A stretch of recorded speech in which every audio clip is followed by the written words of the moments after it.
He asked me questions, I answered, I clarified, and I think that he was satisfied with my answers. Good morning and welcome to AM Joy. I'm Jonathan Capehart, in for Joy Reid.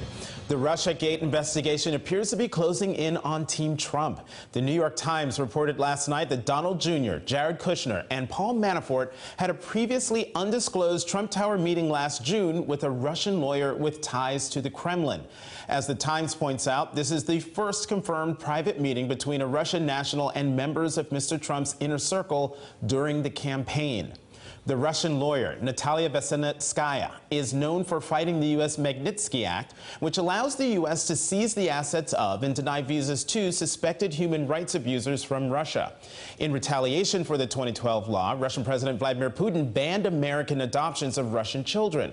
Don Jr. and Kushner have both confirmed the meeting took place. Don Jr. says they primarily discussed the adoption program, but meanwhile, the president's outside legal team is suggesting the meeting was a setup by Democrats. Quote, the participants in the meeting misrepresented who they were and who they worked for. Specifically, we have learned that the person who sought the meeting is associated with Fusion GPS, a firm which, according to public reports, was retained by Democratic operatives to develop opposition research on the president and which commissioned the phony Steele dossier. These developments raise serious issues as to exactly who authorized and participated in any effort by Russian nationals to influence our election in any manner. Joining me now, MSNBC political analyst David Corn, the Counter-Extremism Project's Tara Mahler, former White House Senior Director Nayyera Haque, Executive Director of the Terror Asymmetrics Project, Malcolm Nance, and former FBI double agent Naveed Jamali. Welcome all to the show. Wow, there is so much to talk about this morning. But before we start, the president has been tweeting all this morning, and he sent out a tweet, and for the folks in the control room, it's element 2, and I want to put that up. The president tweeted, I strongly pressed President Putin twice about Russian meddling in our election. He vehemently denied it. I've already given my opinion. I just want to go around the table, given this previously undisclosed meeting between folks close to the president and a Russian national, and then the president's tweets this morning. What do you make of where we are in this whole Russia mess? And since you're just below me there, Malcolm, I'm going to start with you. Well, thanks.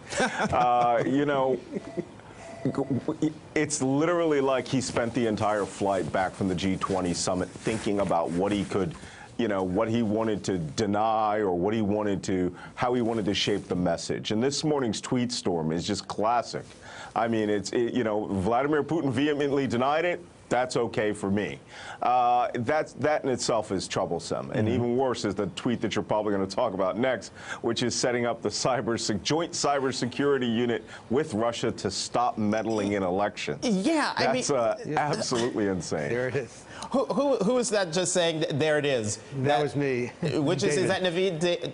David, can you jump in and talk about this? I mean, I'm speechless. Again, 2 days in a row, I'm speechless. Yeah. There's the tweet. Putin and I discussed forming an impenetrable cybersecurity unit so that election hacking and many other negative things will be guarded. Say what? Jonathan, I've known you a long time. You're never truly speechless. But I mean, the level of absurdity that we've seen over the last couple of days, with the president saying everyone at the G20 is talking about John Podesta and not turning over DNC servers to the CIA. Everything in that tweet was wrong. His inability to even say anything strong or assertive to Donald Trump about to Putin about Putin attacking the United States. You have Lindsey Graham and other, just a very few other Republicans coming out against this, now saying we're going to create a cyber working group with them. That's like saying we're going to create a non-proliferation committee with North Korea. I mean, there's nothing, his number one job. I mean, it's easy to laugh about this and make fun of this, and I do that too all the time, but his number one job is to defend the United States from foreign enemies. Right. He is not doing that. He's cozying up. He's saying that he's honored. He is honored to meet the man who the intelligence community says attacked American democracy. Yeah, an intelligence community that the president has been attacking since before he was president. Tara, on the story that's in the New York Times and about this meeting, this meeting between Don Jr. and Paul Manafort, Jared Kushner, and this Russian national Natalia Veselnitskaya, what do you make of that? And this idea that they primarily talked about adoption, does that hold water for you? It seems a little bit strange, and it seems stranger on the heels of a number of undisclosed meetings. This is the first we're hearing about this meeting. It involved Jared Kushner and it involved Donald Trump Jr. I think one of the problems here is this comes on the heels of numerous meetings that were undisclosed with the Russians, not just with Jared Kushner and members of the Trump family, but also individuals on his campaign. So I think in and of itself, not particularly overly problematic. In a sort of series of events around this issue, I think it is troublesome for the Trump administration that they just keep having more and more information come out. Why was this meeting taking place? It was fairly, high level if Jared Kushner and the president's son were involved. And why did we not hear about this until now? And it also, remains to be seen. All of these tweets this morning about foreign policy issues, I don't really think this is anyone's best interest to be undermining the intelligence community on Twitter. I think that's also a key point about this. It seems that even when he's trying to perhaps be diplomatic towards other countries, he's doing it at the expense of the United States intelligence community, which is highly problematic. And I think President Trump would be best off, listening to some of the advice of the intelligence community, particularly when dealing with adversaries, which the intelligence community tracked long before he was dealing with them. Right. Nayyirah, I want to get you to comment on the New York Times story, but because Tara just mentioned the intelligence community and what the president, the fight that the president is in with the intelligence community, since we've got Naveed Jamali here. Naveed, as someone who was a former FBI double agent, how do you feel about the commander-in-chief, the president of the United States, being seemingly constantly at war with the intelligence service that is supposed to be working for him in the protection of this country?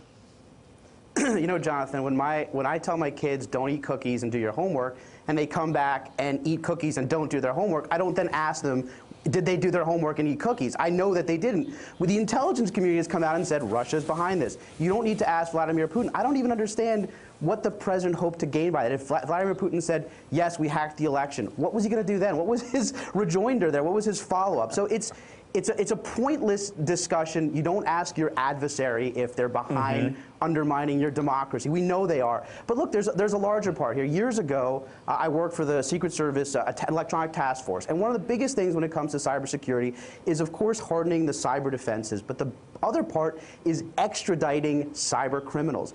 Guess who we don't have a treaty for extradition with? That's Russia. At the core of this, if we're going to go after people in Russia who are behind cyber attacks, whether it be stealing credit cards or anything like that, you have to be able to extradite people. I guarantee you Russia is not going to extradite. So we can have this task force all we want. We actually have a pretty decent relationship years ago with the Russians, but they would never give us a body. So that's not going to change. This is just a lot of, just smoke here. And I think it affects the morale of the intelligence community and law enforcement when they say this is not what we need. Russia, we need you to come out and say Russia is our adversary and not have a 2.5-hour meeting with someone who just undermined the core foundations of our country. And we're looking at the tweet that the president sent out this morning.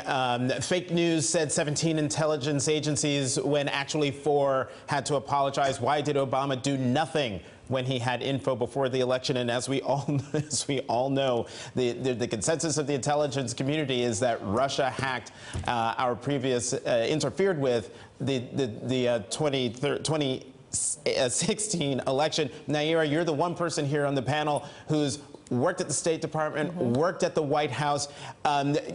Give me your reaction to everything that you've heard, starting in on the New York Times story about this previously undisclosed meeting between the president's son, Paul Manafort, and Jared Kushner, the president's son-in-law. Well, and here's the irony. For a family that truly understands and takes advantage of the media and public perception, boggles my mind why they decided to take a meeting with the Russians during the middle of the campaign, when the only thing that would result from it would be questions about national security that they weren't prepared to answer. So just not taking the meeting would have been the easiest thing. But what we're seeing right now is a White House and a president that are furiously spinning to try to put some substance around a meeting that was truly a failure for national security. To spend 2.5 hours with the head of your adversary, the lead adversary himself, Putin, and to walk out thinking that, you know, they didn't really do anything wrong. There's no other person in the United States or any U.S. citizen that would get that kind of treatment from the President of the United States, right? There's nobody right now that President Trump would probably say, oh, you were accused by the crime, you said you didn't do it, I believe you.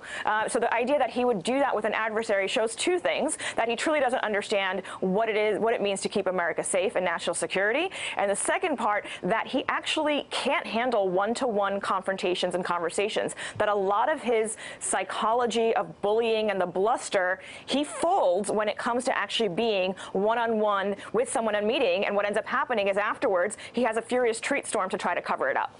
Or he sends someone to go fire the person, like he did with FBI Director James Comey, who wasn't even in Washington when he was fired. But I want to get everyone talking about the president's personal legal counsel and the statement that I read in the intro to this, where they're trying to put the blame on Democrats, basically saying that Fusion GPS was a Democratic outfit, and that's the reason why this dossier was done, and that it's fake and all that. And I just want to remind people that, and correct me if I'm wrong, but I looked it up, that the so-called Steele dossier was not started by Democrats. It was started by a wealthy Republican who wanted to stop Donald Trump, and their efforts ended once Donald Trump got the nomination. And so to try to say that this was some grand scheme by the Democrats to set up Donald Trump is ridiculous. Malcolm. Well, or David. Who was that? David? Go ahead, David. I've done a lot of reporting on this. Of course, Malcolm is an expert, too.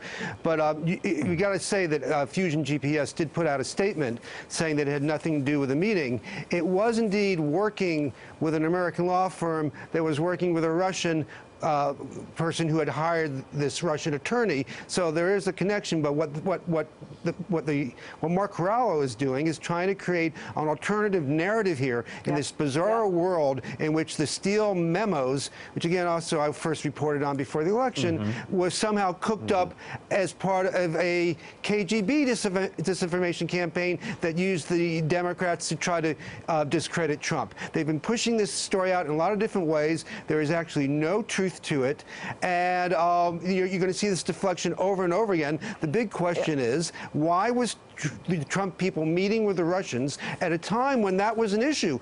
Trump had made all these Putin-positive statements, and they should have known better than to meet with a Kremlin attorney. And this is part of what you'll start seeing from the White House, and we've been seeing the last couple of weeks from the president himself, is the muddying of the waters. Anytime a direct question is asked about the relationship with Putin, or even whether or not he believes or has accepted the intelligence community assessment, it gets deflected either onto Obama or the Democrats or emails. And that itself is very telling, that the president cannot come out and equivocally back up the national security establishment.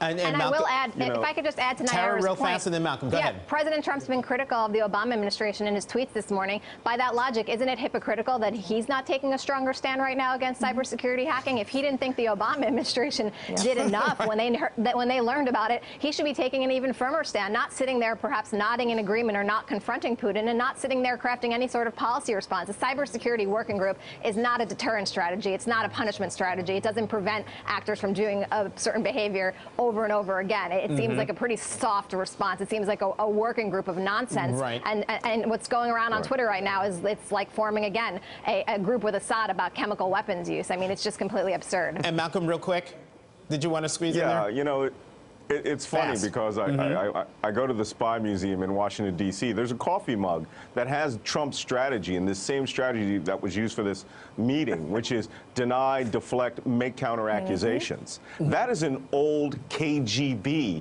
tactic. And this administration has it down to a science. Now they're blaming it on Obama. They'll be blaming it on, you know, Santa Claus next. And it's going to come out in the wash with Director Mueller's investigation. It's not going to be pretty. David, Tara, Naira, and Malcolm will all be back. Thank you, Naveed Jamali. I wish I could have gotten you in once more in this discussion. Coming up, a viral video from an Australian reporter captures America's new place in the world. That's next. Hey there, I'm Chris Hayes from MSNBC. Thanks for watching MSNBC on YouTube. If you want to keep up to date with the videos we're putting out, you can click subscribe just below me or click over on this list to see lots of other great videos.